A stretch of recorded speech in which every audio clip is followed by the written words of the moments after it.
খেলাপি ঋণের সাথে নিরাপত্তা সঞ্চিতি বা প্রভিশন ঘাটতিতেও সৃষ্টি হচ্ছে নতুন রেকর্ড। মার্চ শেষে এই ঘাটতি বেড়ে দাঁড়িয়েছে 1,70,000 কোটি টাকার ওপর। বছরের প্রথম 3 মাসেই ঘাটতি বেড়েছে 64,500 কোটি টাকা। ব্যাংকার ও বিশ্লেষকরা বলছেন, খেলাপির বৃদ্ধির কারণেই বাড়ছে প্রভিশন ঘাটতি। ফলে নানামুখী চাপে পড়বে ব্যাংক। আস্থা হারাবেন আমানতকারীরাও। সংকট কাটাতে ঋণ আদায়ে জোর দেওয়ার পরামর্শ তাদের। শ্রীলঙ্কা আবারও রপ্তানিতে শীর্ষে।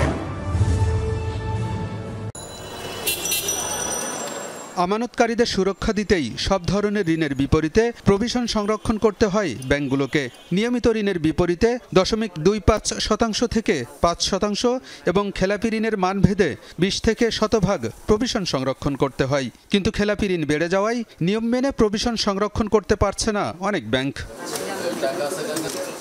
বাংলাদেশ ব্যাংকের হালনাগাদ প্রতিবেদন অনুযায়ী চলতি বছরের মার্চ শেষে ব্যাংকিং খাতে প্রভিশন ঘাটতি বেড়ে দাঁড়িয়েছে 1,70,000 কোটি টাকার উপরে।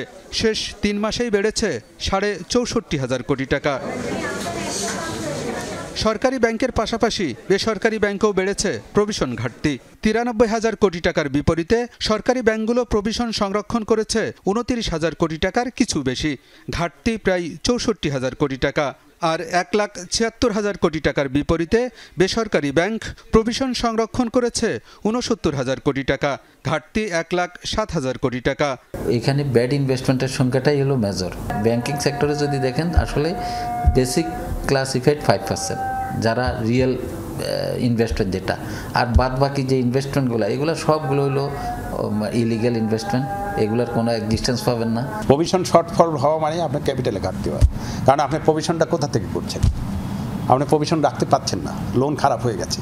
তো লোন খারাপ হয়ে গেলে তো আপনাকে অবশ্যই এটা ক্যাপিটালের উপরে প্রেশার পড়বে। ডিপোজিটররা অডিট হবে যে এখন তো তার নিজস্ব ক্যাপিটাল শেষ হয়ে গেছে, তাহলে তো আমাদের ডিপোজিট ছাড়া তো আর কিছু নাই। তখন সেটা তো তাদের মধ্যে একটা অ্যাওয়ারনেস কাজ করবে এবং ডিপোজিটগুলো তারা উদ্যোগ করবে এবং ব্যাংকগুলো বিপদগ্রস্ত হয়ে যাবে। প্রভিশন ঘাটতি বেড়ে যাওয়ায় উদ্বিগ্ন বিশ্লেষকরা।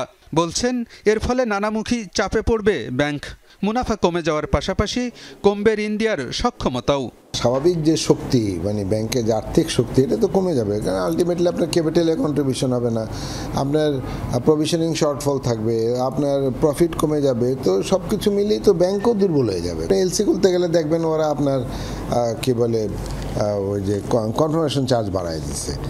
এরকম বহুমাত্রিক ইম্প্যাক্ট হয়। বাংলাদেশ ব্যাংকও বলছে, প্রভিশন ঘাটতিতে সংকট বাড়বে ব্যাংকের। ঘাটতি পূরণে উদ্যোক্তাদেরই এগিয়ে আসতে হবে। প্রভিশন ঘাটতি হওয়া মানে তার ইম্প্যাক্ট হবে সরাসরি মূলধন ঘাটতি হবে। এটা চেইন ইফেক্ট। প্রভিশন ঘাটতি মেটানোর দায়িত্ব ব্যাংকের। ব্যাংক কী হবে, তার উদ্যোক্তারা রিক্যাপিটালাইজ করবে অথবা বাইরে থেকে টাকা আনবে, তাদের ব্যাপার। আমরা তো বলবো তুমি প্রভিশন ঘাটতি পূরণ করো। চলতি বছরের মার্চ শেষে ব্যাংকিং খাতে খেলাপি ঋণ বেড়ে দাঁড়িয়েছে 4,20,000 কোটি টাকার উপরে, যা বিতরণ করা ঋণের 24% বেশি।